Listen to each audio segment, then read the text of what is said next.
We'll intervene whenever we decide it's in our national security interest to intervene.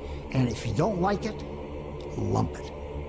The problem with America is not that we go around marauding around the world imposing ourselves. The problem with America in the last 10, 15 years since the end of the Cold War, really in the last 60 years, is that we've been too slow to get involved. I don't know how many Iraqi civilians were killed, but I can assure you that the number is the absolute minimal that it's possible in modern warfare. Every nation in every region now has a decision to make. Either you are with us or you are with the terrorists. You know, that land over there is yours. You'll go back to it one day because your fight will prevail and you'll have your homes and your mosques back again because your cause is right and God is on your side. Welcome to the darkened hour.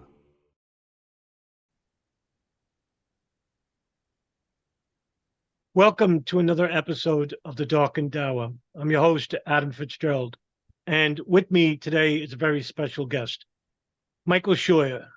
Michael Scheuer is the former head of the CIA's Bin Laden issue station. He resigned from CIA in November of 2004 after nearly 2 decades of experience in covert action and national security issues relating to Afghanistan, South Asia, and the Middle East. He's the author of the book, Marching Toward Hell, America and Islam After Iraq. He also wrote Imperial Hubris, Why the West is Losing the War on Terrorism and Through Our Enemy's Eyes, Osama bin Laden, Radical Islam and the Future America. Scheuer holds a BA, 2 MAs, and a PhD. He's also an adjunct professor at security studies at Georgetown University and a consultant for CBS's 60 Minutes and a senior fellow and regular contributor to the Jamestown Foundation's Terrorism Focus.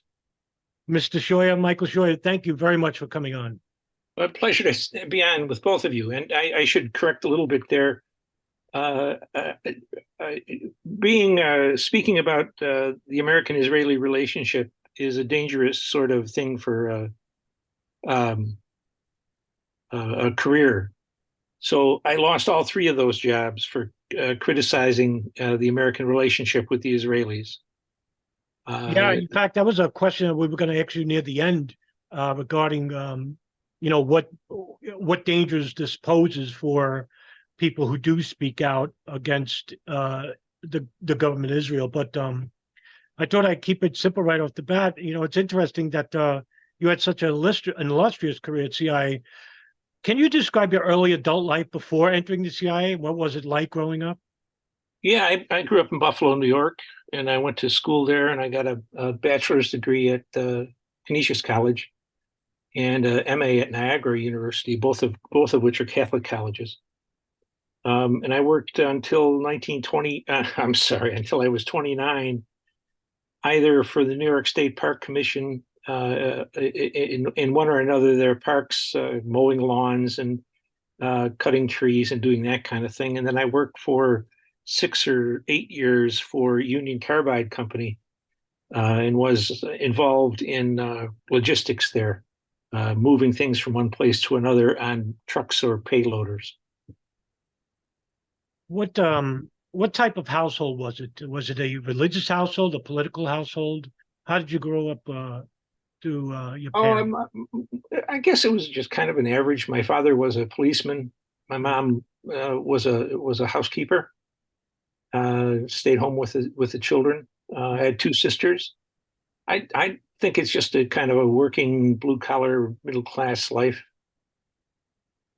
And when did you decide to become employed by CIA? How did this interest come about?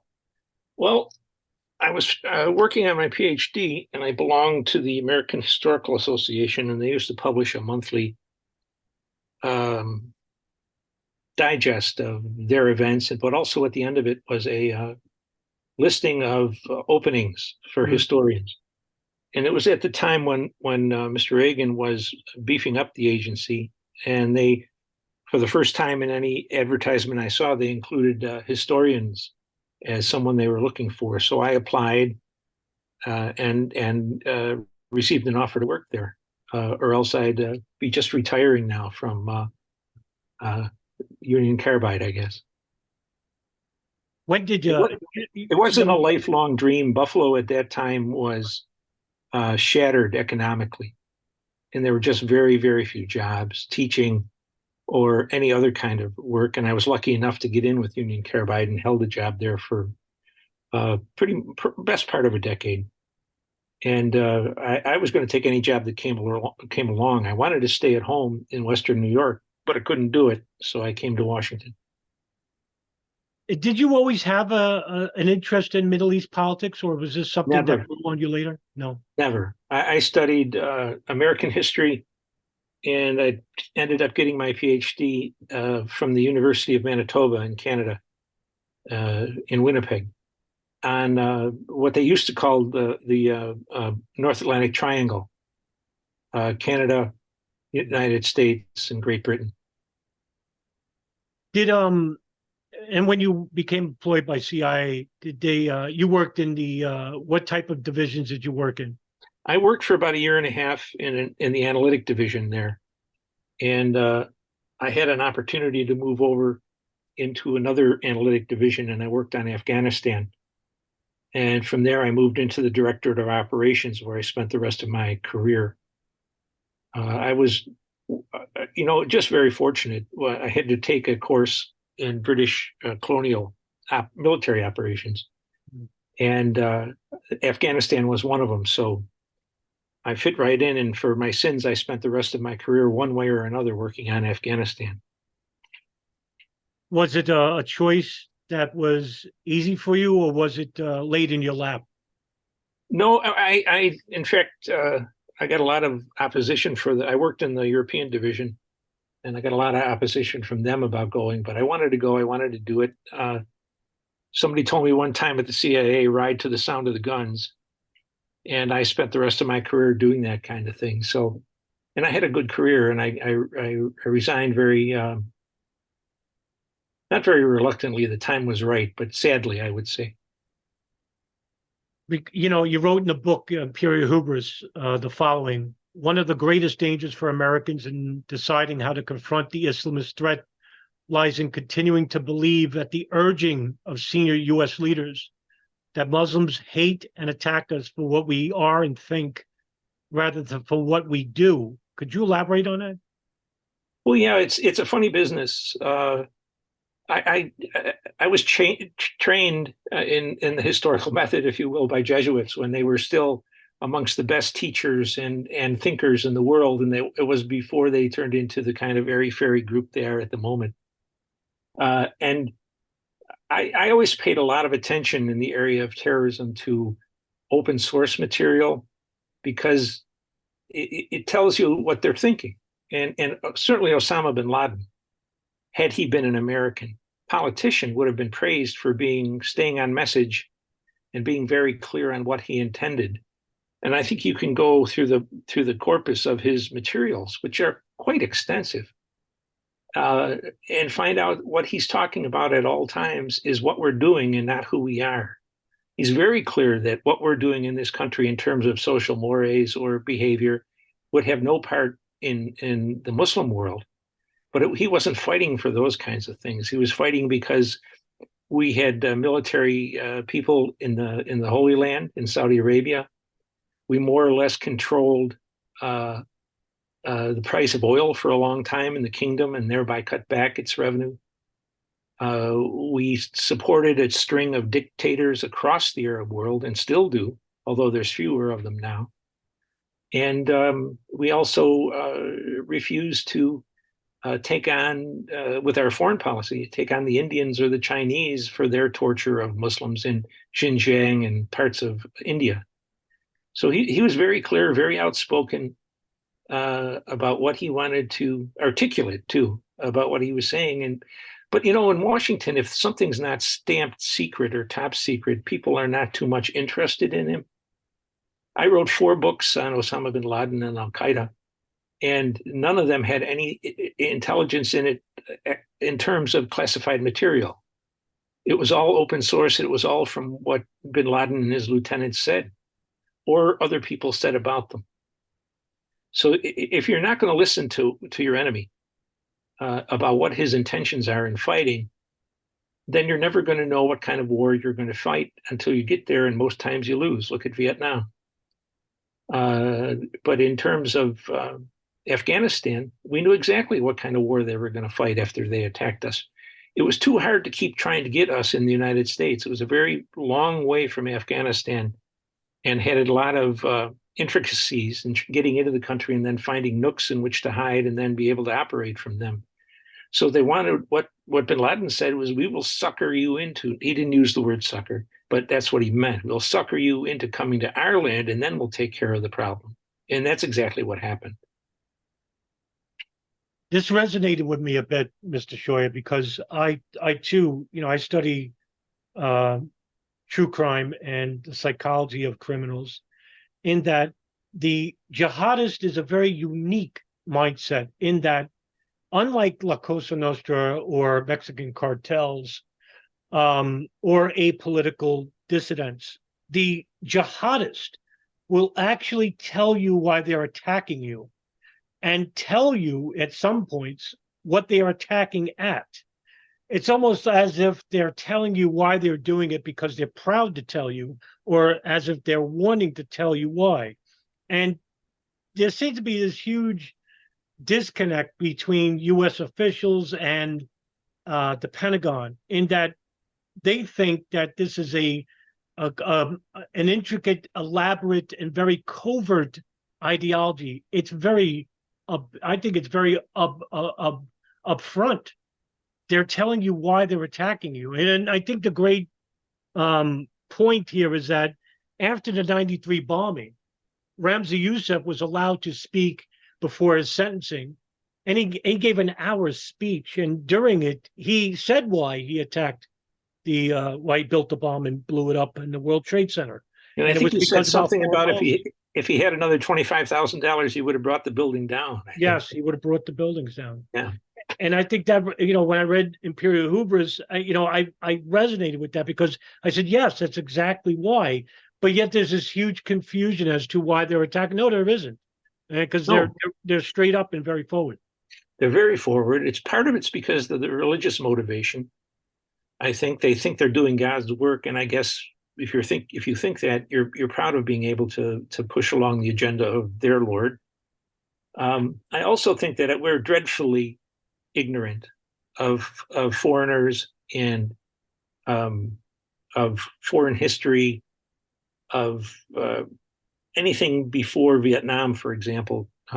You encounter very senior people who don't know anything really. When I was a young officer, I spoke to the Senate Select Committee on intelligence. And we had a senior senator from the Midwest who had been a very strong supporter of helping the Afghans against the Red Army, who asked me, he said, Mr. Scheuer, do you mean that after all we've spent on this war in support of these people to make them the winners, or help them to be the winners, that there's going to be a Muslim government in Kabul if they win? And before I could say a word, the deputy director of CIA was sitting there, and he jumped in and took it over, because I think he was worried about what I was going to say. And he just said, well, it's not certain yet, sir, but it very much looks like that. But that's after we had been there for 8 years. The depth of ignorance amongst our leaders is almost insurmountable.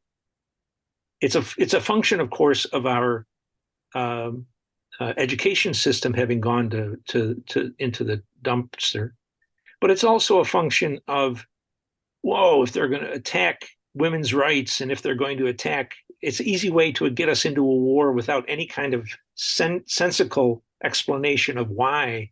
They run up the flag and they start talking about our civil liberties. And of course, the only thing the war against Al-Qaeda did was to lessen our civil liberties. Did you I agree with this synopsis, and it's interesting because in the very early day, just after the war, the CIA became interested in the activities of bin Laden and his group Al Qaeda when he relocated to Sudan. exactly when did the CIA become interested in bin Laden? Well, for a long time, we were, because of a influence I think you can imagine, the counterterrorism operations were focused on Lebanese Hezbollah, Yeah. the Iranians' ally and the Israelis' enemy.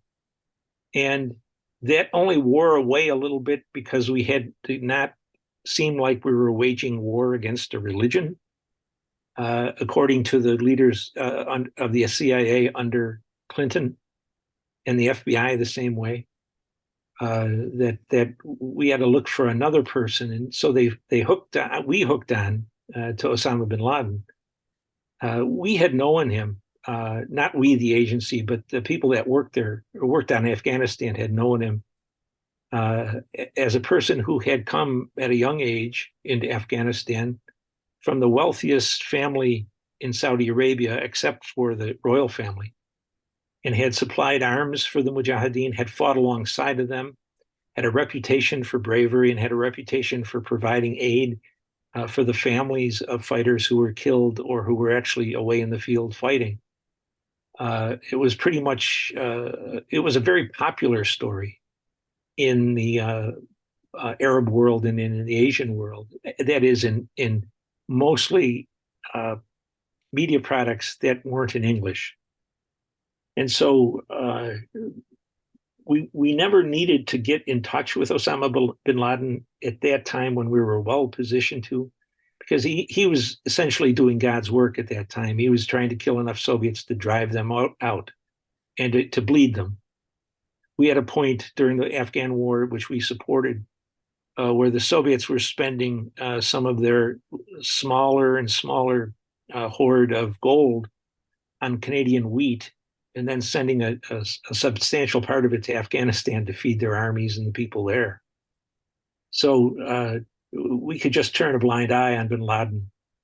And I think bin Laden would have never been a problem for us, except that after the war was over, when many in the agency urged the Americans to get out, the Afghans had been there for 2 millennia or more, had ruled themselves, and they hate central government. We knew that. That was why the British were always fighting, is because they tried to establish a semi-democratic British-influenced government in Kabul. Get out, let the Afghans take care of themselves. But no, we sent lawyers and we sent NGOs and we sent teachers and we sent women's rights people, and the people who got into command in Kabul were the people who had opposed the Soviets rhetorically, from India, from Italy, from France, and the only people who didn't get any sense of the victory, any spoils of the victory, were the people who were on the side of the people, if you will. And there's a huge misunderstanding on Afghanistan, because the heroes of the CIA in that case were the logistical people. They made sure that the weapons that we secured around the world got to the Afghans when they needed them, in the amounts they needed them, and in working condition. Otherwise, there was some good reporting on the area. I worked on it from, 86 until 1991, full time. And the Afghans are a remarkable people in many ways. They're very brave. If you win their friendship, they're your friends forever. They also can be the biggest liars and deceivers. They're brutal at times, but they're their own people, more than probably anybody else on earth. One of the tools we used to get somebody to do something they didn't want to do was to offer them a green card. And the Afghans would, whenever you tried that, the Afghans would look at you and say, "What are you talking about? I'm from Afghanistan. Why would I want to go to the United States?" And so it was a mistake to stay there and try to bring Monticello on the Kabul River for the Afghans. All it did was make them hate us. And what did we do when we went back after 9/11? Same damn thing. I just want to follow up on that, just get your thoughts on, there's an online conspiracy. When the CIA was running the Operation Cyclone, that somehow that bin Laden was involved in this operation, that he received training and funding or finances. Dr. Ayman al-Zawahiri wrote a book called Nights Under the Prophet's Banner, where he basically stated that at no point did bin Laden ever receive direct funding from the CIA or the agency that was made up by the West. Is that true, or is this just basically unfounded? Well, the first thing you do when you start an operation at a particular target or a particular group is to make sure you know everything you know, or you're aware of everything you hold in terms of documents and records. And we went through enormous amounts of records, with some sophisticated programming, and by just page by page by eye, and found nothing. I never saw anything that said any of our weapons were directed toward Osama bin Laden. Now, we were not the distributors of those weapons. We worked through the Pakistani intelligence service, the ISID, and also the Pakistani army.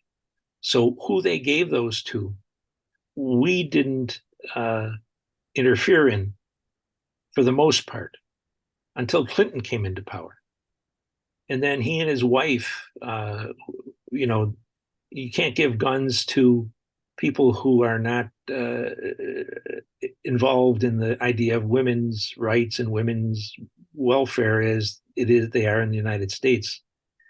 So they basically came down to a deal on delivering arms. And the Pakistanis continued to arm the people that fought. And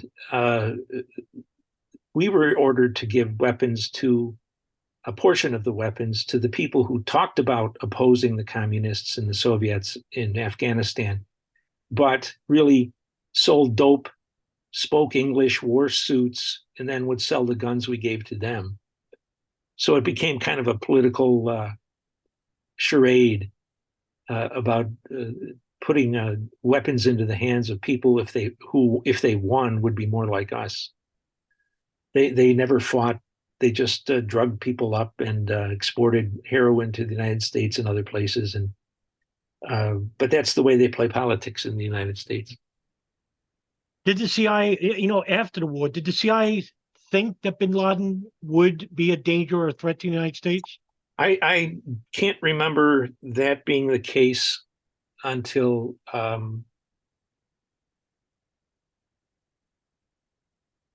until I went to the Counterterrorism Center in either 91 or 92 as the chief of a group that was called, I think it was called Islamic extremists at the time. We couldn't call them terrorists anymore. And I think that's rightfully, they're insurgents more than anything else. But we had everybody mixed together. And there were Algerians, and there were people out of the Balkans and Albania and other places like that up there. And we had terrorists in the Philippines. And that whole conglomeration of Islamists around the world fell into our unit. Then there was a shuffle of management in the agency, and they wanted to set up a special organization that would go after a major terrorist group and see if we could, knock it down. And initially, everybody wanted to do Hezbollah, but it needed the president's approval. And that didn't come. No war on religious organizations. And so we focused on bin Laden, I think you said earlier, just about the time he went to the Sudan. But that turned into a mockery of covert operations because again, there's everybody in the Congress who will defend foreigners before Americans. I'll give you one example. Bin Laden had an extensive agricultural operation going in eastern Sudan. The Sudanese government owed him money, and they paid him instead with land, and he was happy to have it. He loved to farm. and they were good at it. And so he had a great deal of mechanical machinery there. And we had arranged an operation that would have been able to sabotage that material.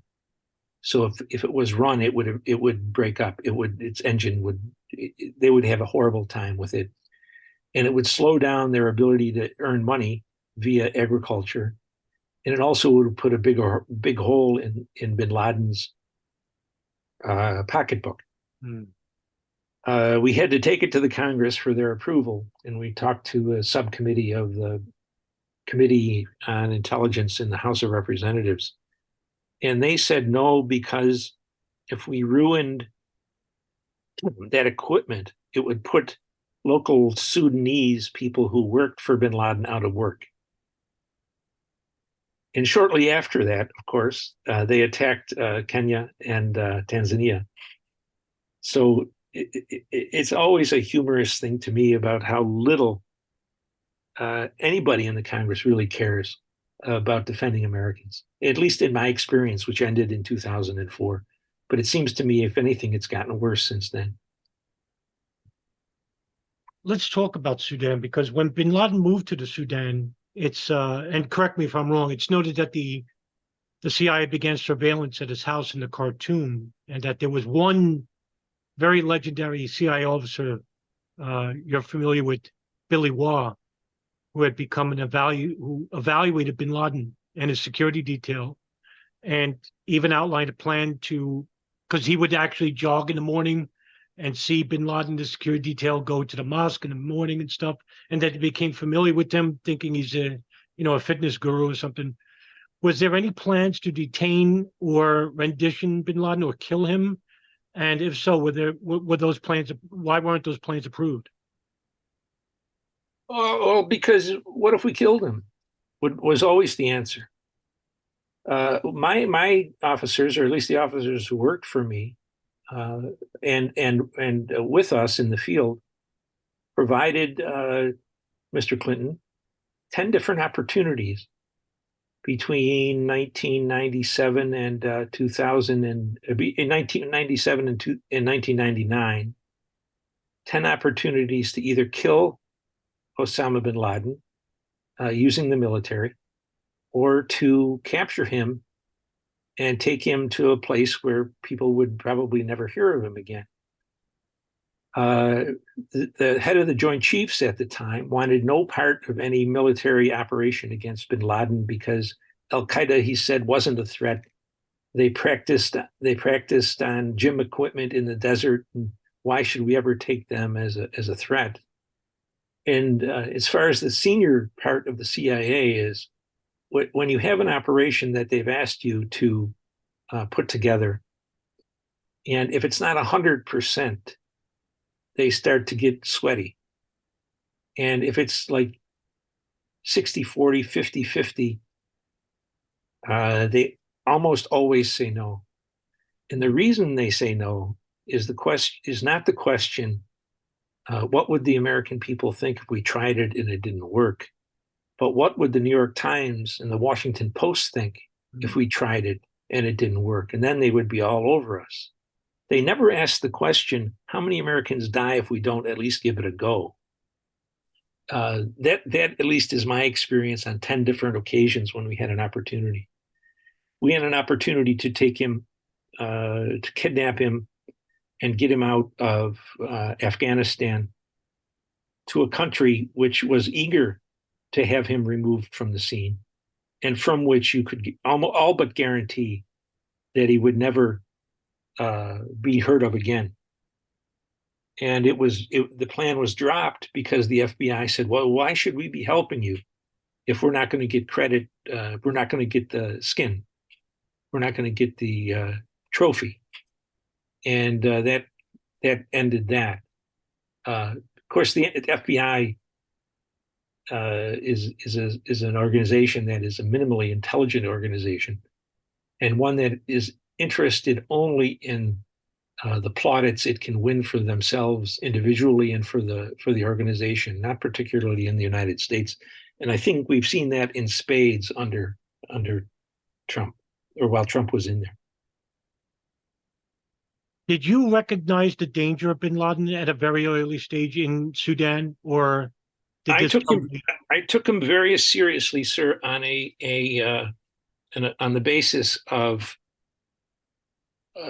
following what he said about what he was fighting for, why he was fighting for it, and what actions he was going to take. And on all scores, in his voluminous rhetoric, it was 70% or more. It dwarfed any American politician. And on the positive side, if he said it, he was going to do it, or he was going to at least try to do it. Mm.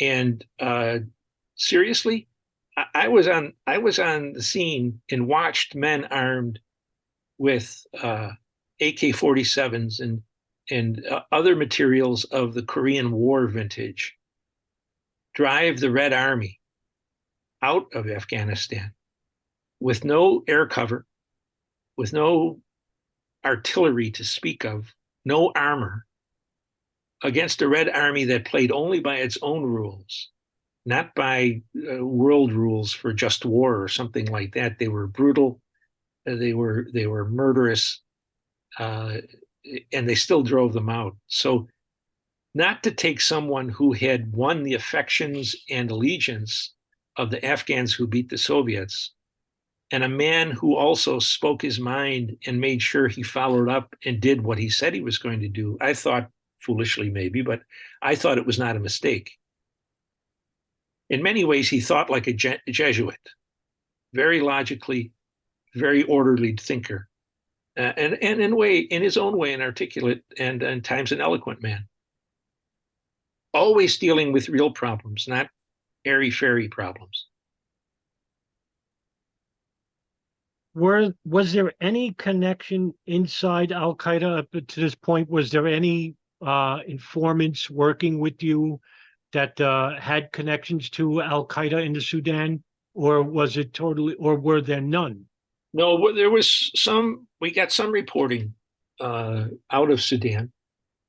Not much. We followed him basically there on the basis of open source material. Our people were able to collect some intelligence there.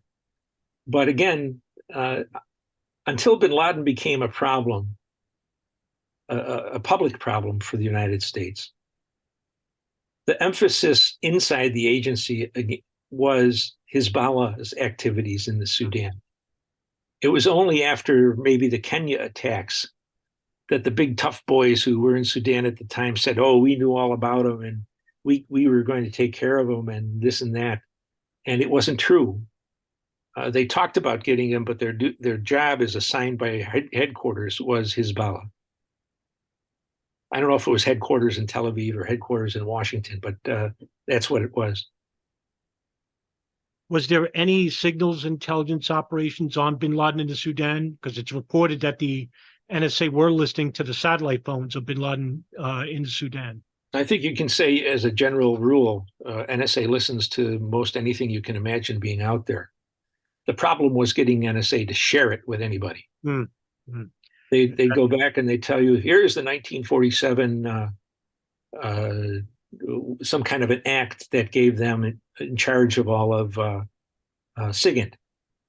And what you needed in terrorism, not just on bin Laden, but on all of the groups that were a threat to the United States, what you needed was the verbatim discussion between A and B and C or X and Y. What did they say? How did they say it? And what was the context of the discussion? And all you would get from NSA was summaries. I think they looked on terrorism as part of the agency, looked on it as a sideline issue. Russia was the problem, or China was the problem, or keeping the current president in power was the problem. So it's I would be surprised if there wasn't SIGINT. There's things I'm still bound by my oath of office. I can't tell you. Right. It was easier in Afghanistan because we had been there since 1979, 1980. We knew a lot of people. We had a lot of people who worked for us. And we were able to gather significant human intelligence because of our background there. And we had a number of officers who worked on that war for its entirety, from 79 until I think 1991 or two, something like that. And they spoke the language, or one of those languages at least, and they knew the people, and we were able to put up a very strong collection operation inside of Afghanistan within at most a month or month and a quarter after Brother Osama went back there. He had people in there before, but the bulk of his important leaders came with him from the Sudan. And so we had a steady flow of good intelligence. The chief of station in Pakistan was an outstanding officer, and he worked his people hard. He put them in danger, and they collected the information that gave Mr. Clinton 10 opportunities to capture or kill him. Why did the Clinton administration reject all these proposals? Well, they say that the president actually went a couple of times to the chairman of the Joint Chiefs of Staff and said, "Why don't you use your ninjas to go after these guys?" I've heard this. And I told you previously that the chairman of the Joint Chiefs had no time for bin Laden. None of my resources are going to go after them. So we had to plan these things ourselves. And the point to make is, with the assistance of a special forces sniper, or with permission to use the CIA's paramilitary organization, bin Laden could have been dealt with easily by bumping him off. But American presidents are so afraid of being chastised by the world for killing a threat to America that they would rather send young men and women to die in a war to remove that person, instead of taking the easy way out. If it is not patent insanity for a country to recognize a leader so powerful or so influential that he may well be able to direct some kind of activity against the continental United States, if they think it's better to fight a war against him than to send a team responsible for his elimination, I find that unconscionable, unreasonable, idiotic. Look at what we lost in Iraq because we wouldn't send somebody to kill Saddam. Look at what we'd have lost in opening the way for Islamism in North Africa by either leaving Gaddafi alone, who had probably the most prosperous Arab country in the world, and certainly he was helping us more than he ever had before. And now North Africa is topsy-turvy and certainly an open ground for the growth of a new generation of Islamists. So I've always been the one that believes that force is the last result or last response, but the last response that protects you from sending your military, your youngsters to war with a set of generals who haven't won anything since 1945 is, to me, you avoid that is to the greatest extent possible. 96 was a very big year. My question for you is that how did the CIA become aware of this Al-Qaeda communications hub in Sana'a, Yemen at this time? Well, we always knew that they were in Yemen. Bin Laden had a very close personal tie to one of the tribes in Yemen, because I think his father came from Yemen. Mm-hmm. And Yemen had been a place where we would naturally collect intelligence. So we had a long-standing ability to do that because of the oil routes through there, because it's close to Iran and close to Saudi Arabia. So that's one of the reasons we were able to collect some very very useful intelligence out of Yemen. The house was owned by a person named Ahmed al-Hadi, who's an associate of bin Laden. And the NSA had become aware of this home and were monitoring the phone lines of this home. And it's asserted through the FBI that there was an individual by the name of Khalid al-Fawaz who had delivered a phone from New York to Afghanistan, through Virginia to Afghanistan, and that this satellite phone went to bin Laden in Tora Bora. Incidentally enough, when the FBI found out, they contacted the NSA to try and monitor this phone line to see where it went, but they had no idea it went to bin Laden. And incidentally enough, the phone was decrypted, so it was easy for the NSA to crack the phone and listen to the phone calls. And through here, they became aware of the number in the house in Yemen. That information was passed on to you, or no? I've never heard that story before. Really? Yeah, the FBI doesn't share anything with anyone, sir. They steal from you. I had FBI agents take boxes of CIA cables, communications out of the agency and over to their headquarters. I would report it to my chief, the head of the Counterterrorism Center. He would report it to Tenet, who was the chief of the CIA at the time, and they both came back and said, "You solved the problem, Mike."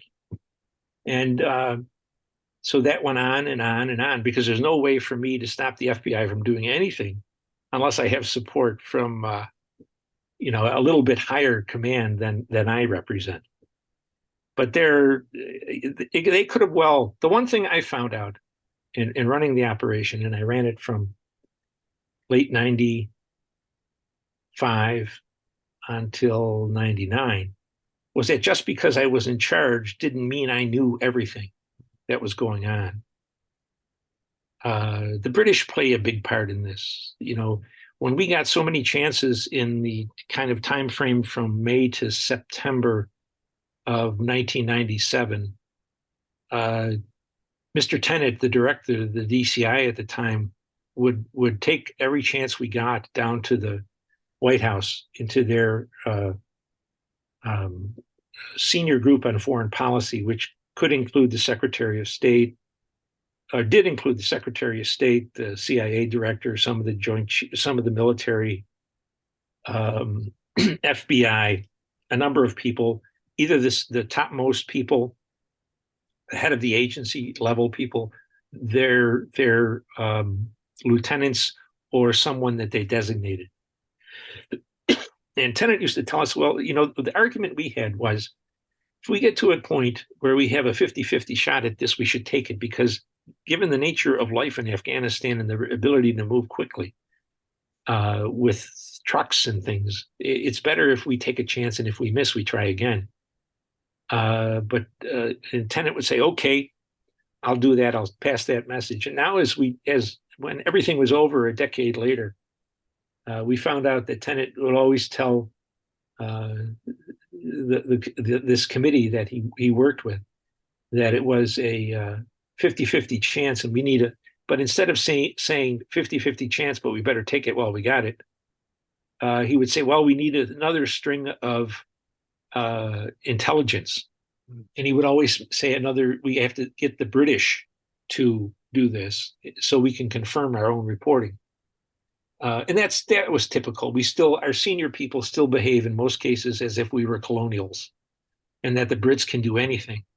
While in Afghanistan, in my career in Afghanistan, which was about 20 years, most of the things they did in Afghanistan, we paid for. It is a strange animal that a country curries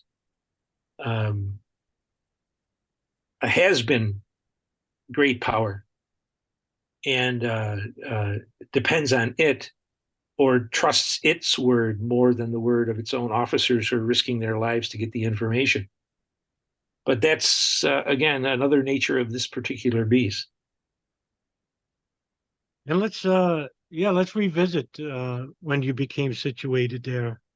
That David Cohn, who was head of the CIA's director of operations, had an idea in mind, which was to create a virtual station that would fuse the intelligence disciplines into one office that would focus on a singular individual. Yes. In this case, it was Osama bin Laden. And he actually... By default, I have to remind you that was by default, because they wouldn't go after Hezbollah because they judged Hezbollah a religious organization as well as a terrorist organization, because of the leader of Hezbollah was also a ordained cleric. I don't know if they call it ordained in Islam. I can't remember, but he was a legitimate religious leader. A caliph. I can't remember what his name was, sir. Hassan Nasrallah. Nasrallah. Yeah. Well, in this case, it's Osama bin Laden, and he actually selects you as the chief of station because you were currently running the CTC's Islamist extremist branch, and you were the most qualified. Well, that's partially right, sir. I also was a former director of intelligence officer, an analyst, and I was the second or third or fourth choice because, first of all, the virtual station was a new animal to the agency. The second thing was it had an authority to send and receive messages without dealing with we had an authority to send messages whatever the other area divisions thought, whether it was NISA or Near East South Asia, whether it was Europe, Africa, whatever. Right. And so suddenly there's this independent, almost independent organization that didn't fit into that what would it have been then. It would have been more than 55 years of regional organization in the agency. So they approached 4 or 5 different senior directorate of operations officers, and they all turned it down. And at least I was told when they came to me, I was going to be the deputy. When they came to me, they said, well, these guys didn't want to take a chance with their career because they might end up winning the enmity of the area division chiefs if they did this. So by default, I have no doubt in my own mind that because of my experience, I was the best one to do it. But I would have not had any of those gentlemen manned up and did what was necessary, but they didn't. So, okay, yeah, I didn't know that much. So you actually became the chief of station, and were you in charge? What were your primary duties there? And were you in charge of like recruiting people to work at this station? I was in charge of assisting the stations that were relevant to the operation to identify targets, which the case officers on the ground would then try to approach,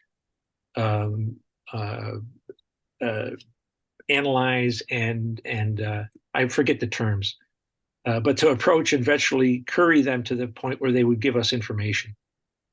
One thing we solved with this kind of a station was terrorism, as it grew, became a multi-continent operation.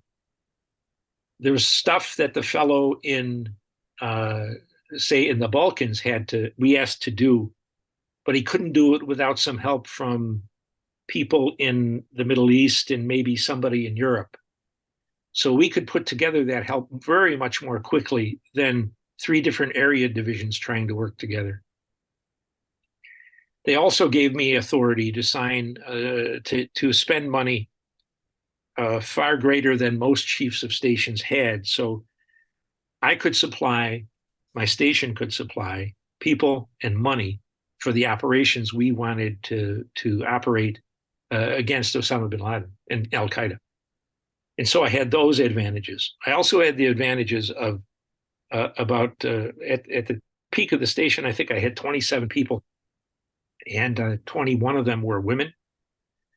And they were the smartest anti-terrorist people that you could imagine. I could never imagine it. They're experts at minutia, of making connections, of seeing how character reflects itself in actions or in words,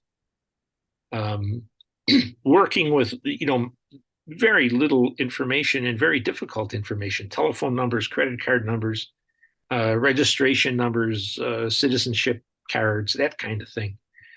They were very, very effective, and we were able to send them to any number of places around the world where we had a station that had a target that we needed to have contact with, or at least contact with somebody who could report about it. And those women would go out there and do more often than not, much more often than not, a spectacular job. And so I had the strongest cadre of targeters that you could imagine.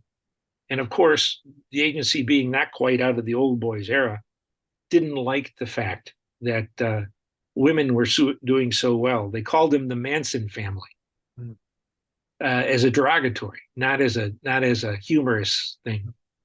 But they showed them in more ways than one that they delivered the goods, and these big tough guys didn't do a thing but dropped the ball and cost dead American lives. Were you hesitant working with other agencies? I know the FBI was there, NSA. I don't want anybody in my organization, sir, that leaks material. I had FBI officers calling me from New York City and reading to me from classified information that came in from overseas that was stolen from our station, taken to the FBI and sent to their field offices. We had military people in there that were perfectly trustworthy. We had people from NSA that were spectacular, but we had goons from the FBI. They were loyal to their boss. They were loyal to their organization. They didn't give a shit about America. And also at the same time, there was another operation from the U.S. Special Operations Command, and the Defense Intelligence Agency was Able Danger. Never heard of it. Yeah, there was a data mining program. They never shared a thing with us. I never knew about it until after 9/11. And it was when it was in the media. Yeah, that was. I was just going to say, what were your thoughts about the another program that was going to run coincidentally aside from the Bin Laden issue station? It was unnecessary. What did they do? Did they kill him? We would have welcomed the help of the military, but the military doesn't want to help, or didn't want to help. But an operation against Bin Laden that we knew nothing about was detrimental. If you ran into somebody, or if you persuaded somebody to take action on something that was not based on good information.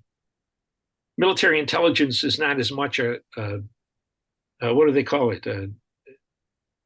Oxymoron as it used to be, but it's still not the CIA. At least it wasn't in the late 90s. How effective was the Bin Laden issue station in the early years? Its task was to take down as much of Al Qaeda as we could and prepare an operation that could take him out or to capture him. In between December of 95 and when I got fired in June of 99, mission accomplished. We never had the choice of instigating the operation. If they had instigated the operation, it would have been all the tasks were accomplished, and the end task would have been accomplished, but they didn't. They watched Bin Laden blossom and Al Qaeda blossom. We captured as early as 96 photographs of Al Qaeda people in the United States training in Georgia and I think Florida to drive or to fly 747s and other big aircraft. there's no reason that 9/11 needed to happen, sir. Basically, is the answer. It would have been for the agency, had they acted as men and attacked and finished this problem, it would have been for the agency what the flag on Iwo Jima was to the United States Marine Corps. But they were cowards, moral, and I don't know about physical, but certainly moral cowards, job protective, generally speaking, not caring about Americans or not caring about even their own officers who risked their lives, their well-being to collect the information that was needed and asked for. I know I related to you before about the penetration of Al-Qaeda at this point, because, how hard was it to penetrate Al-Qaeda regarding getting informants in the group? Now, we've had foreign agents like Eamon Dean. He wrote a book called 9 Lives, where he actually worked for British intelligence and became situated with Al-Qaeda, meeting even top leaders. You've had Morton Storm. You've had Egyptians and Saudis. How hard was it for the CIA to penetrate Al-Qaeda? And did they ever at all, up to this point, ever have anybody inside the group? Throughout my career, or throughout the station's career until June of '99, I think we did not have one inside.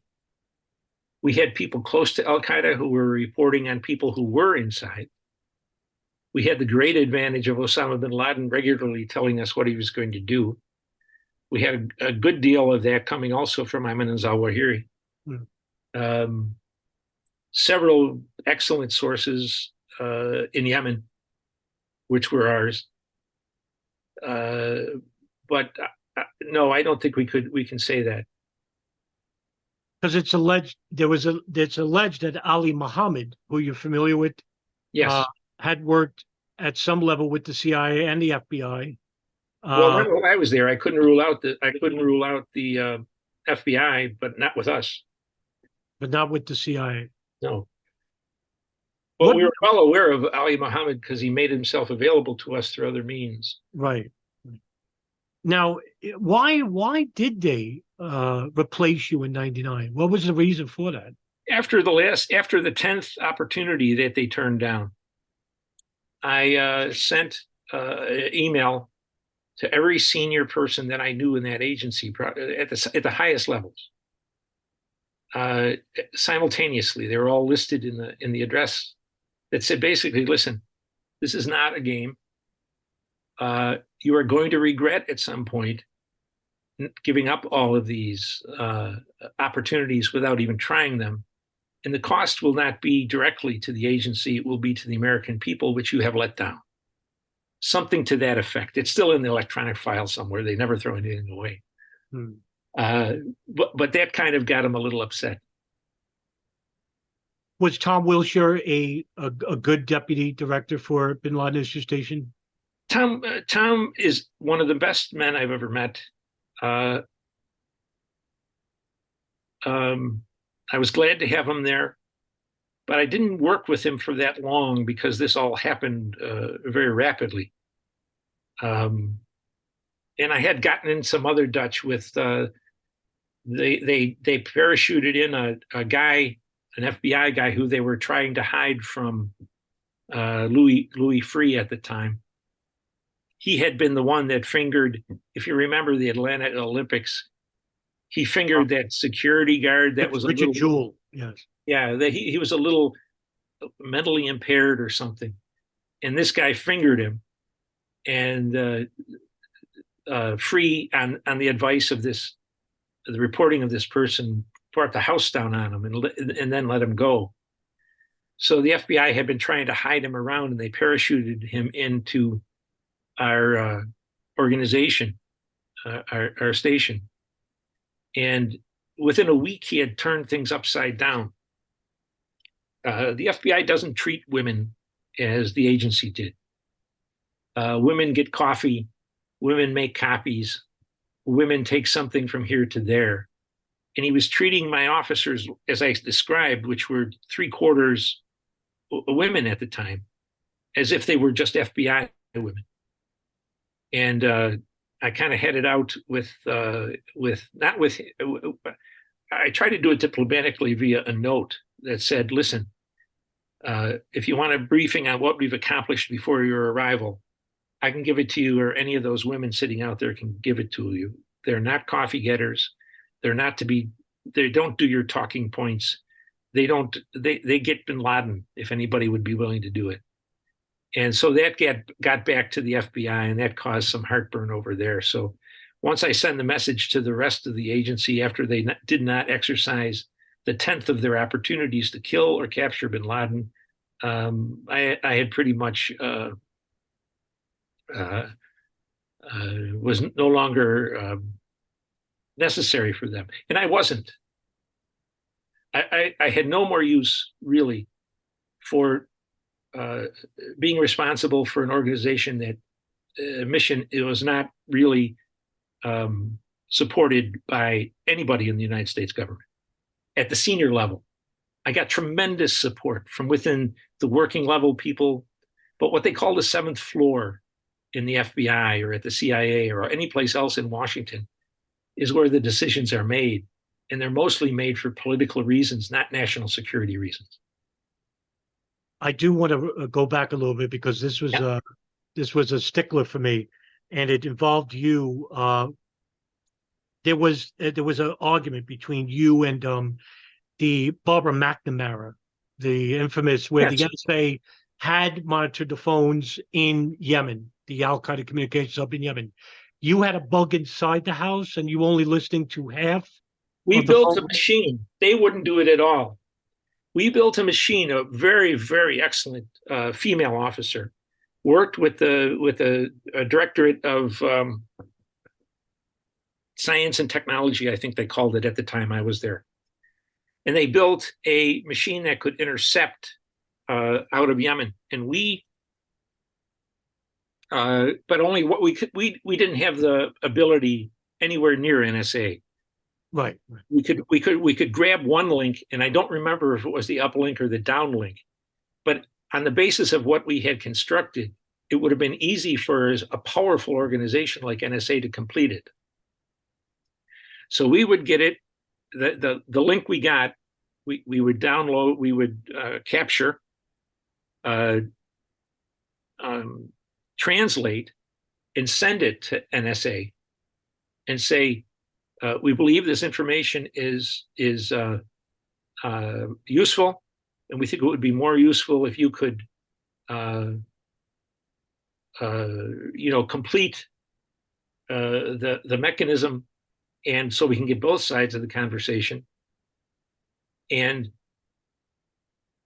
I would always put a sentence in the lead paragraph that said, we of course realize that you want to defend the American people as much as we do. And so we await your positive response. Of course, there was never a positive response.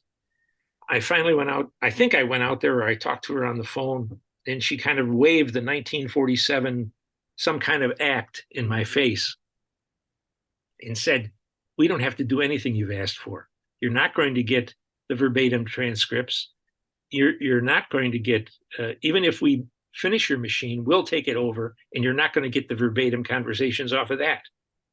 There is a very clear message, and very clearly, the big men at the agency did nothing about it.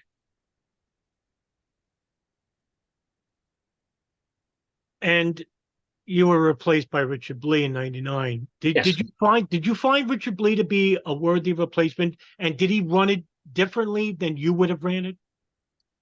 I think Rich Blee is one of the better officers I ever met. I don't know if he wanted it or not, but he was, I think, at the time, one of the director's lieutenants. And as I understood it, he did. He got an order to go there, and he did. Excuse me, sir. And I think he did a very good job. He had several more chances that they could have got bin Laden between the time I left and 9/11. And then he also was after 9/11. He demanded that I come back, and I did go back as what they called a senior advisor. But most of it, anything important that he wanted me to do, it would get squashed by either the deputy director of operations or the chief of CTC. And so the NSA had become aware of a meeting in Malaysia, and they Sir, passed on. I can't talk about this part because I wasn't there.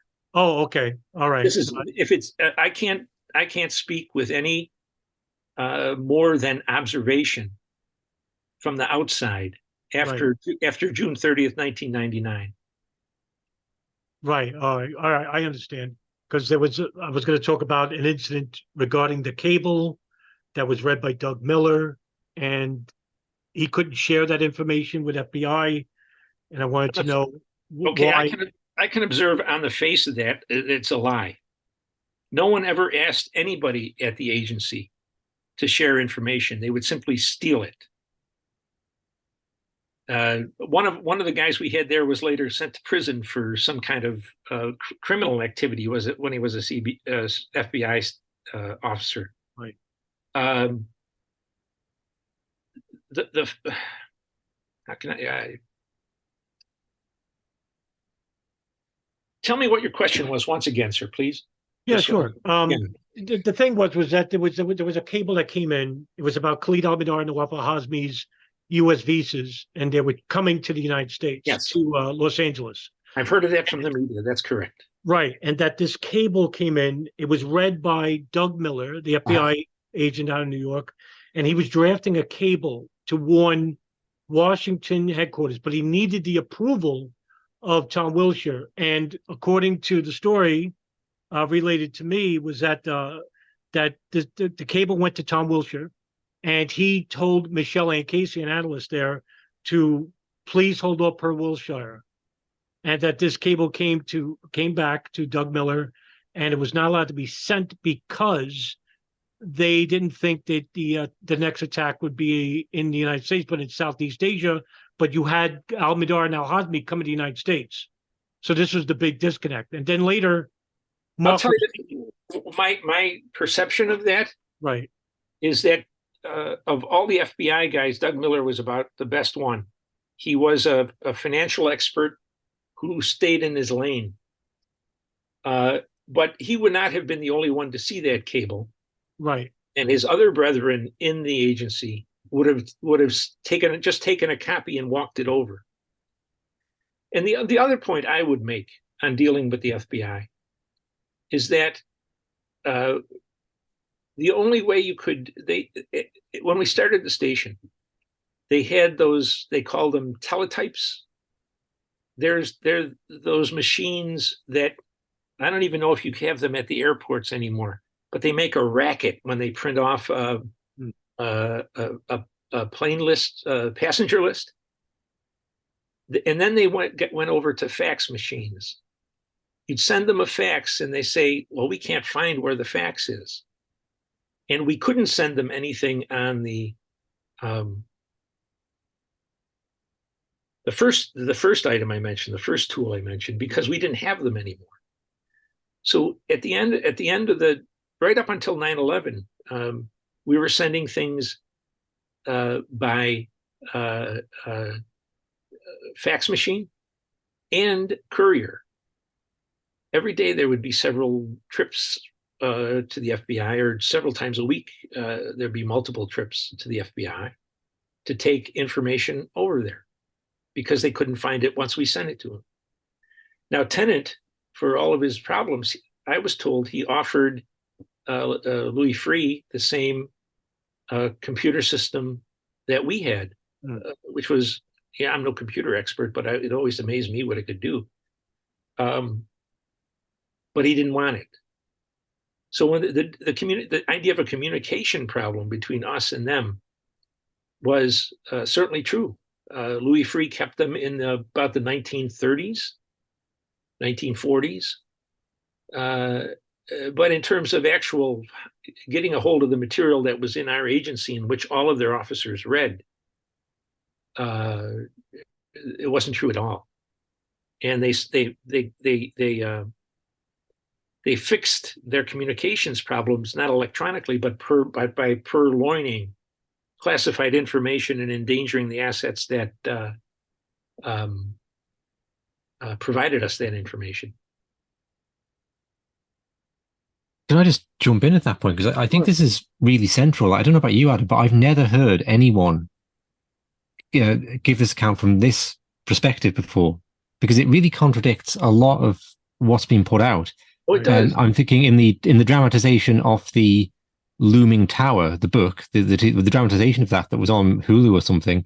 It's the CIA that come out looking quite bad in that. It's Alex Station that comes out looking quite bad in refusing to share the information. If people don't like being told that we have a responsibility to the working fella in Texas as much as we do to the president of the United States. And I came from kind of a working class, blue collar family, as I said, and I never had a white collar job until I was just short of 30. And so I took it very seriously, and I still would if I was still working, but they don't. They may pay lip service to it, but they don't give a good damn about it. And in terms of, I've already described to you the criminal activity I had going in my station of people stealing classified information, which should have put them in jail. But there was nobody in the agency willing to do what they would have done to an agency person who was taking information in that manner. Would this not? It's also. Yeah, go ahead, Richard.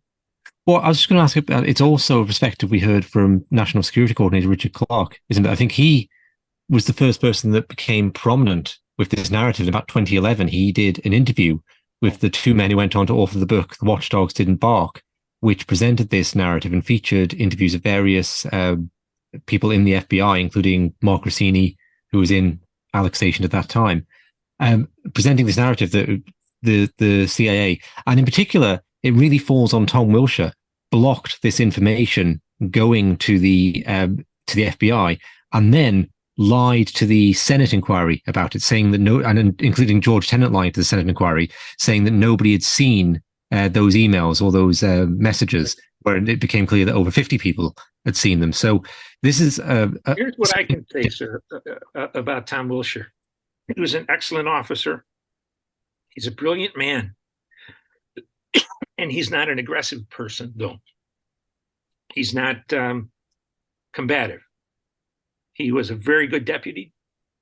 And see, for anybody to say, like, even as much as I admire and like Doug Miller, the deputy of Alec, the station,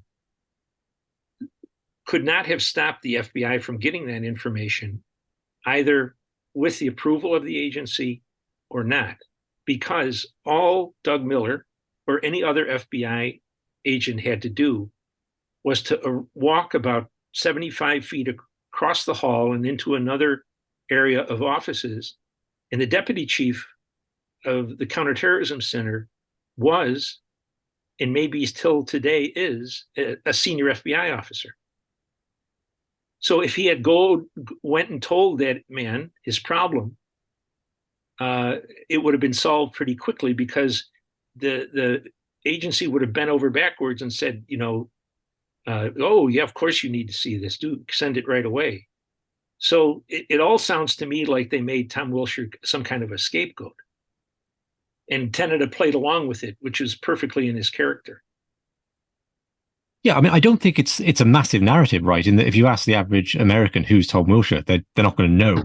But certainly in the kind of around 9/11, the rest of his life, he's going to be on the record for doing something that he probably didn't intend to be final. But certainly, the FBI had no qualms about going to their own senior person and getting anybody below that senior person overruled. It's hokey to believe that happened. It's not hokey. I should take that back. Unless you lived it, you might not believe it. Yeah, I'd say it's become the predominant for people who are into this and reading about it. I would say would you agree, Adam? That's become the predominant narrative around Alex Station. It actually is. Yeah. Well, I wrote when I found out about the what is it called, Leaning Tower or The Looming Tower. Looming Tower? Yeah. It's a funny thing because the author of it, he called me on the phone after I had resigned and was in private life. He must have called me 15 or 18, maybe 20 times, and we've discussed all of this. And he never, his book shows no reflection of it all. His basic, solution for the problem with Islamism in that book was they should arrange it so Arab women are more licentious with men, so the men wouldn't take their frustration, sexual in nature, out by flying planes into a building. That's the quality of his analysis. But anyway, when I heard it was announced, and after I saw a couple of the sections reviewed, I wrote a letter to. It was produced, or somehow it was in the charge of something called Legendary. Legendary. Still have the documents. Legendary Productions or Entertainment or something like that. And I said, listen, well, you're producing a story that has really not very few contact points with what really happened. And I got a letter back from the head of their publicity or public relations department. And they said, well, we're doing this story and we felt we had a right to embroider some parts of it or change it for entertainment purposes. So, it follows, if you track all this stuff from their refusal to do anything, then we get attacked, then we get the negative information about the agency, they get a negative information about me, about Tom, about any number of other people, and it's in a train. It's all looked like it was set up. It makes you believe, who knows what happened on 9/11 anymore. I thought I knew, and I was obdurate in refusing to consider that anything was wrong with the idea that it was conducted by the enemy itself alone, until I saw Building 7 collapse, with no one able to explain to me at all how that happened so late in the day with no more planes hitting anything. So I'm prattling on here, but we understood, we were told when we were redacting information for the 9/11 Commission that there was something in their directive, their order from the Congress, that everything would be redacted so that within a limited number of years afterwards, it would all be released to the American people. And you can see how far that has gone. Wouldn't this, but my problem with me is, and maybe you can help me out here, was that the CIA knew that al-Midar and al-Hazmi were al-Qaeda and that they were inside the United States. Why didn't they tell anybody about them being inside the United States? I have no idea. Well, I think you can spin a story off your own hook about that. Right. Well, I don't. But with me, I like to put myself separate. So I go by data processing. I don't like speculation, and I don't like to. I exactly do too. Now, if you had been one of 28 people or 29 or 30 people who had spent 4, 5, 6 years of their lives trying to make sure that Osama bin Laden didn't attack the United States when we knew that was his major plan, his plan to bring us back into the region so he could knock us around there. Do you really think that the working guy, the guy who had been working on this for a long time, would withhold that information more than temporarily till he cleared it with someone else? I don't buy it. I wasn't there. I'm talking speculatively here. Right. I was on a punishment tour at the time doing narcotics. Because it just like because there seems to be two different personalities. And Alex, you have you, and then you have Blee, and then things change along that line. And it's like I can't it bothers me to the fact that, and I think you can understand, is that one agency would know a certain thing that could actually benefit them if they actually share that information. But then again, like what you're saying, that other agencies are stealing from you. So there's this huge, Oh, absolutely. There's a lot of like, it is huge. no one trusts nobody at this point, and it really fell at the not the benefit the American people, because 9/11 did happen. It benefited nobody, right? Except the FBI. Well, how did it benefit they them? managed to put the blame on us. Okay, I got you. Yeah, but you can understand, Mr. Scheuer, that there would be some level of resentment regarding that there were 2 Al-Qaeda operatives inside the United States that the CIA knew, but the FBI didn't. Well, if you believe that story, yes, it'd be a terrible thing. I don't believe it. What's not? I think I can't help but wonder why, if this was such a CIA failure, why wasn't I called to testify?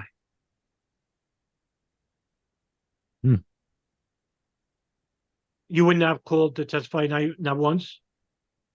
Closed door testimony? One time I was, but it wasn't for the why would they choose Tom, who had been there for not a long time in CTC, but not a long time on Al-Qaeda, and instead of the guy who they want to blame for this or that or the other thing?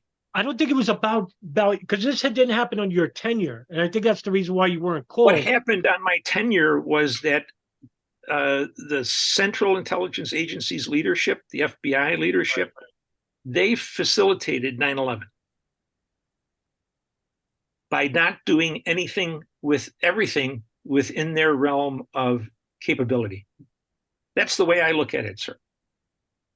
I have to ask about the comment on Building 7, because we've interviewed one of the physicists who is absolutely convinced, very intelligent fellow, absolutely convinced that there were bombs laced throughout the buildings and the Twin Towers too.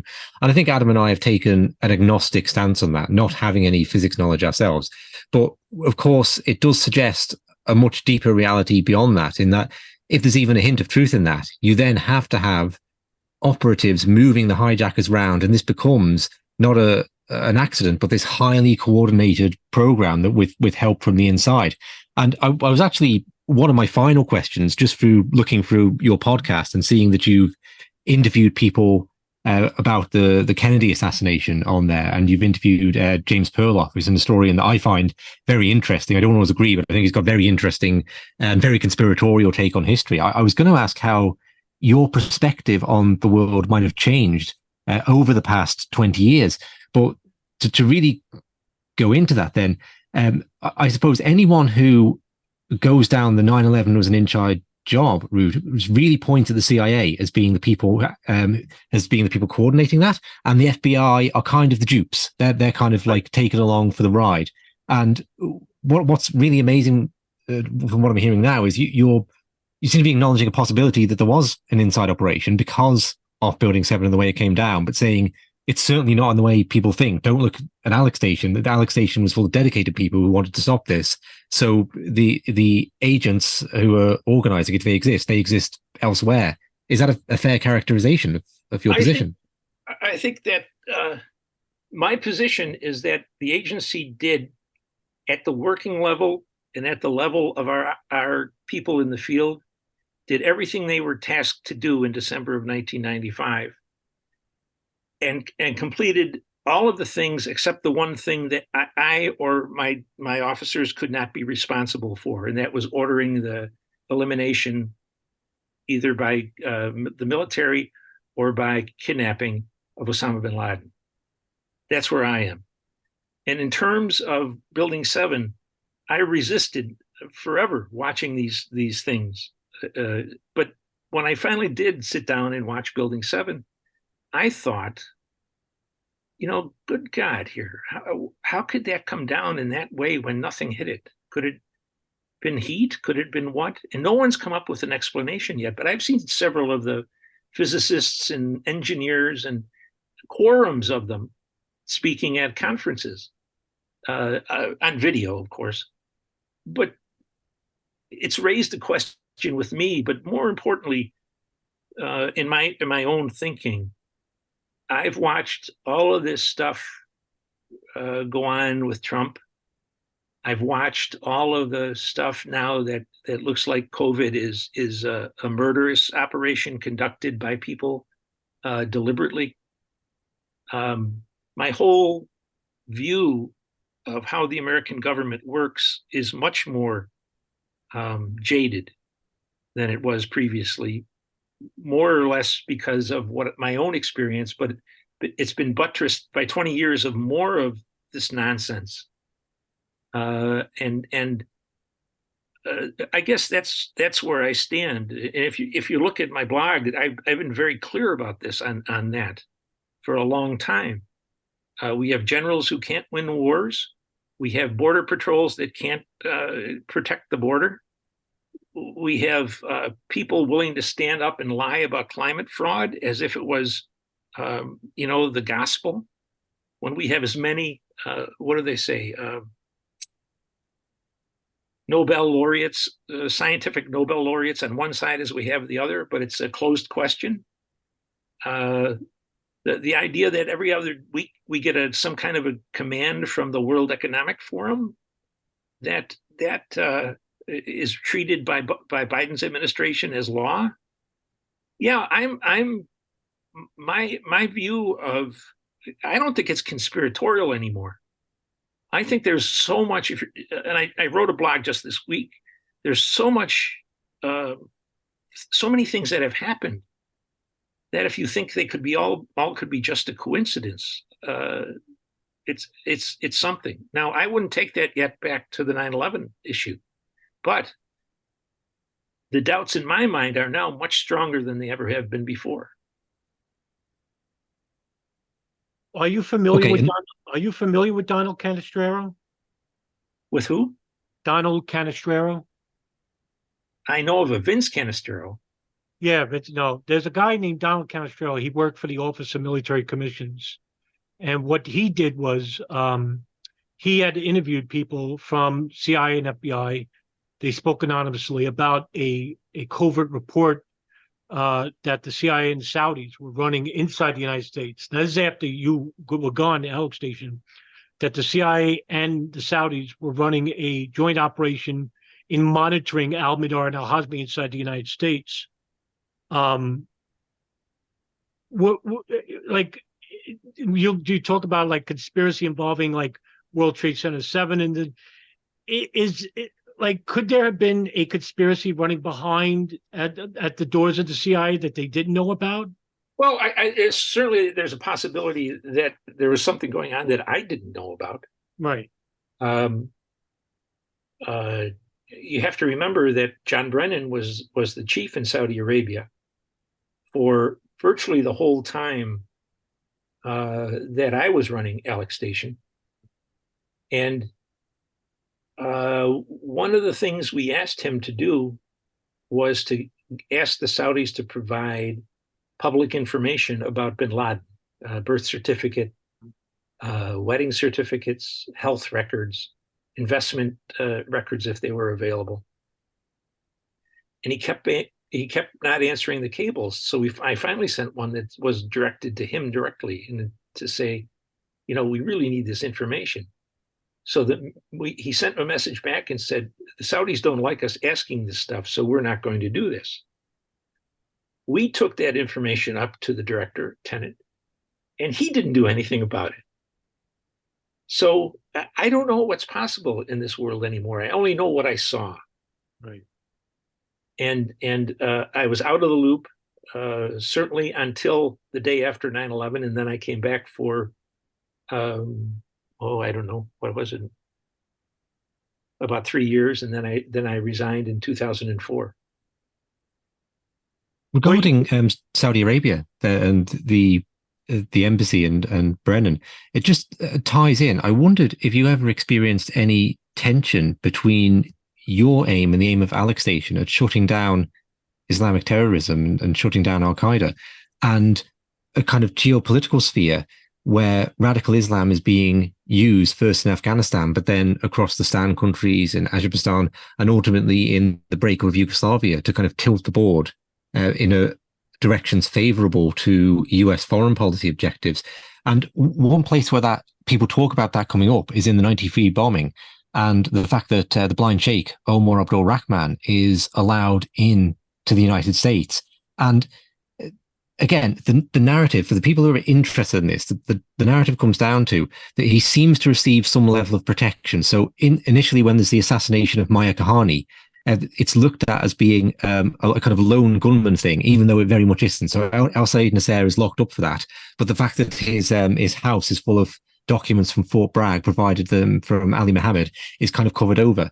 And then they get this guy, Ahmed Salem, inside the cell, and the FBI counter-terrorist officer at the time, Qasim Numbar, totally inexplicably pulls him out in a way that makes no sense. And again, the narrative that is spread, it's the tentacles of the CIA are over this, and they're playing geopolitical games and sending signals down to protect this cell, either because they ultimately want these things to happen, or because the center there, the Al-Qifa Center in New York, is a recruiting ground for foreign fighters. So just to summarize my question there, it's like, did you ever experience that tension of security versus geopolitical objectives? And also, is that narrative true? Or perhaps do you think it's false, the idea that the CIA had any influence over what the FBI were doing with the terrorist cell in New York? Well, we had zero influence on it. We probably had zero knowledge of it. The agency would send agency officers to work with the FBI who they were sure would not ruffle any feathers. And I think implicitly that they wouldn't bring back any information that would cause a problem between the two agencies. Where I stand at the moment is that I've witnessed, I would say, since 1995, and never more so than in the past 5 years, 3 years, that there doesn't seem to be very many people who give a good damn in the senior levels of this government about the American people. And the more I see of today's events makes me focus back on what I saw and what I didn't see or didn't realize or was too naive to think about. And I'm not a very really naive guy in terms of working for an intelligence service. But I don't know what to say to you. Is it possible? I'm getting to be to the point that anything is possible. Did they burn up Maui with directed energy weapons? I don't know. But it's odd that so many trees are standing around places that were burned down. Were you aware at any point, Mr. Scheuer, I just want to get your thoughts. Were you aware of any point, because you're this actually happened after you left Alex Station. Between 2000 and 2001, there was a large Israeli intelligence operation inside the United States that were using moving companies, and it was called the Art Student Ring. It was a report by the Drug Enforcement Agency that they would have these Israeli students come, art students allegedly, that they would come to the homes and businesses of the FBI, the DEA, and other government entities and sell these cheap art. And that they thought that this was, they were hiding like recording devices so they can listen to the homes and businesses of these people. Were you aware of any large such Israeli operation that was conducted inside the United States? They were living nearby the Al-Qaeda affiliates and people that were involved with 9/11. Let me say just to start that I am an inveterate opponent of the American relationship with Israel. I think, as George Tenet said in 1949, this is a relationship that has nothing in it for us and everything in it for them. I believe they're capable of doing anything against the United States if it's in their interests. Was there reporting about activities around military installations, space installations, activities just in business?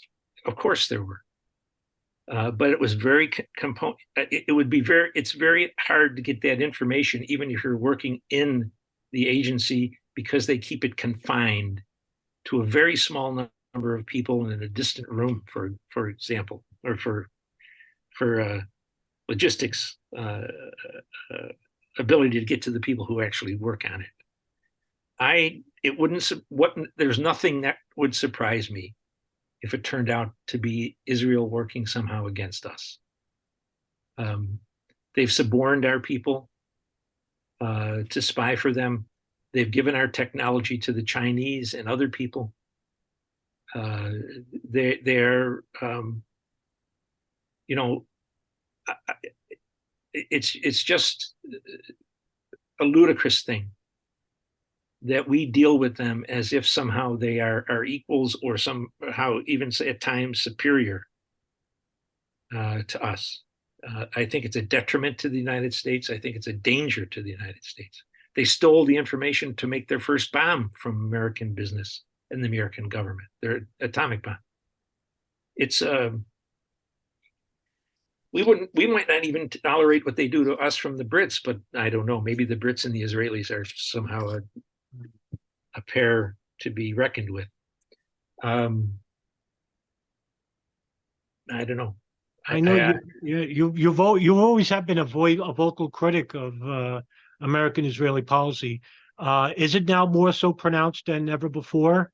Well, it's what I've always tried to do is to not speak of the problem being mostly on the Israeli side, right? And I still believe it is mostly on the American side. We can't get a quarter of the Congress interested in trying to fix the problem of 25% of America's children going to bed hungry every night. But when AIPAC holds its annual meeting, they get 500 or more senators and congressmen to attend those things. I told, I testified in Congress one time after I had left the agency about this, and they were a little upset. I said, you guys must be on the take here. What is the point of this? Why are we involved in their wars? And it is just a remarkable thing for the tiniest of tails to be wagging the biggest of dogs. And what really put it an end to it for me, and I've expanded my criticism both of Jewish Americans and of Israel, is the employment of the Anti-Defamation League and the Southern Poverty Law Center recently to gather facts on conservative Christian Americans to feed Biden's idea that conservatives, Catholics, and Christians are the enemies of the state. And they send that information to the FBI, they send it to the DOJ, they send it to the military. Now, do you think those people would be doing that if there wasn't some interest in it for Israel? I doubt it. But this is just, I'm supposed to be a Jew hater and a pro-Hitler person now, and I just look at it from the American's perspective. What in the world do we get out of that relationship? We don't get any more out of that relationship than we do out of our relationship with Ukraine. In that both of them are loser relationships for us. I don't know if I answered your question there, sir. No. It's actually there was another follow-up to that, but on the opposite spectrum. Currently, right now, there's a lawsuit against the Kingdom of Saudi Arabia, in which the 9/11 victims' families, law firms like Creedler and Creedler and Motley Rice are currently working on the Saudi angle involving one particular person who was inside the United States and assisting Khalid al-Mihdhar al-Bahami named Omar al-Bayoumi. I just wanted to get your thoughts about the lawsuit, and have you been following that story? I have to say that I am retired from the agency, but not unemployed. So I have not followed that very much, sir. Okay. But I can tell you one thing, that one opportunity we had while I was chief to take Osama bin Laden, capture him,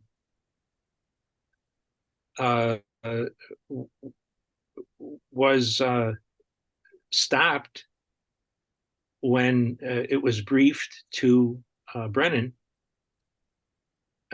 securely, not in the open. But he arranged for a meeting between the director of Central Intelligence and I was on the trip. Several other people were on the trip. And we met, and no one really knew what Brennan had in mind. And he said, we're going to have a meeting with the king. The chief of the Near East Division was along with us.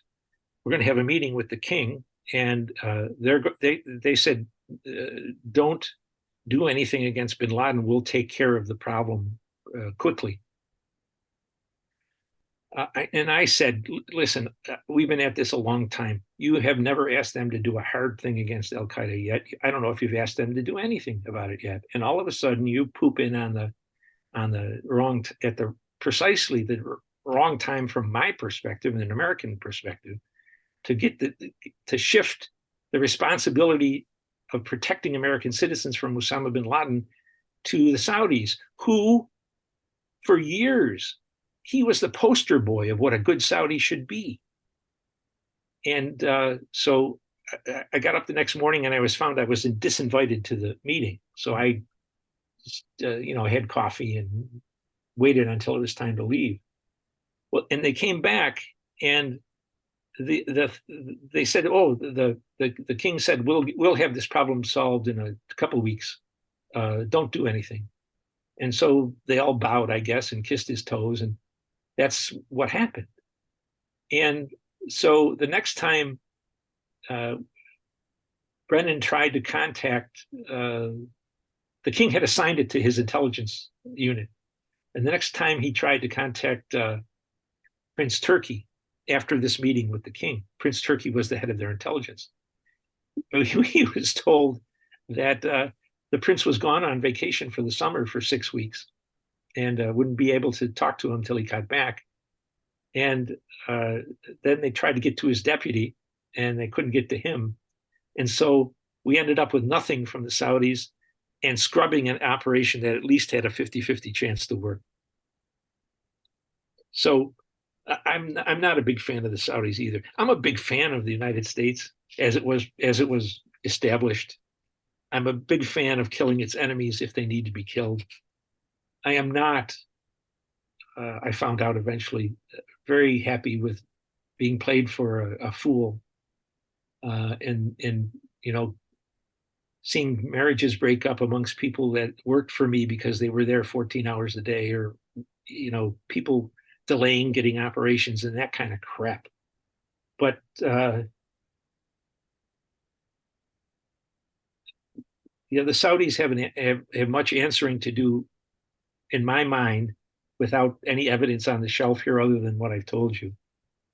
They have a lot of, some of them at least, have a lot of explaining to do about what happened on 9/11. Mr. Scheuer, do you think the United States investigated 9/11 properly, responsibly, out in the open? Or do you think... I think there were some very fine investigators. I think the chairman of the thing was a professor from somewhere. And can't remember where, but I think he was a political operative. I think he was close to Clinton. Yeah, Philip Zelikow. Zelikow. Yeah. And some of the other participants, like he had a panel of people that he was working with. It was him and this panel, and then they would decide which direction to take the thing. I've told everything and much more that I can't tell you, right, to all of those people, and it's not reflected in their report. Although we kind of made an agreement amongst ourselves that if we were called to testify, not in public but in private, that we wouldn't say anything unless we could bring along documents that could support it. So when the people from my office went, from my station went, they had not only knew what they were going to say, but they also had documents that were being supplied through other channels to these people. And they were redacted, but they were showing what we were talking about, but they never paid any attention to it. You know, lack of imagination is what that clown, you mentioned his name earlier. He was the czar for terrorism. Richard Clark. Clark, yeah. Nobody ever asked him why he traveled to the by himself to the Emirates so often, but that's another issue, I guess. But he wrote a piece that said it was a lack of imagination that bin Laden got away with this. And I thought, you son of a gun, you know, you're the one that was essential into destroying chances, or not doing chances, at least not taking chances to kill bin Laden or capture him before 9/11. And they all played their part perfectly afterwards. You know, I felt like the fool of fools. It's I guess, you know, a Catholic growing up and a Catholic education makes you a little naive, and I guess that's what I am, or was. I don't think it's the case anymore. Richard, do you have any follow-up questions? I'm sure I could ask 100, but I just think it would, if I did, it would go on for so long. We've been here until tomorrow. So I really think this, for me, has been the most incredibly enlightening interview in terms of really, I mean, throwing what I thought I knew into disarray, okay, and making me question everything once over. So thank you very much indeed for that, Mr. Scheuer. Well, you're welcome, sir. If I can help, I'm always happy to. But you know, my opinions are my own, and I very seldom change them. What are you doing? You're right. You're retired now. What are you doing in public life? Anything? Any projects? Nothing. Publicly, I'm just finishing a manuscript of a book called Mind Your Own, which is a history of American non-interventionism from the founders to today. And I hope to have it published early next year. Are you working on any podcast future for yourself? I mean, you're working with Mike, right? I think. Yeah, we do 2 or 3 shows a week, and I write a blog. I haven't done a lot of it lately because I've been tied up, but I wrote one this week, and I'll be writing more frequently in the future. Podcast looks fascinating. See, Naomi Wolf has been on a few times, and Ron Paul has been on. That's incredible. Yeah, so, I'm going to be checking that out. We've had some very good guests. Colonel Mike, my partner, is a whirlwind when it comes to finding people. He's very quick off the mark on stories, and I think he's done a fabulous job in finding people to talk to. I throw in one every once in a while, but only rarely. He's the drive behind this. I just got the movie star good looks, that's all. Michael Scheuer, chief of the Bin Laden Issue Station and author of Imperial Hubris, as well as Marching Toward Hell, American and Islam After Iraq. Mr. Scheuer, thank you so very much for coming on to the show. My pleasure, gentlemen. I'm sorry if I prattled on. No, not at all. So, thank you.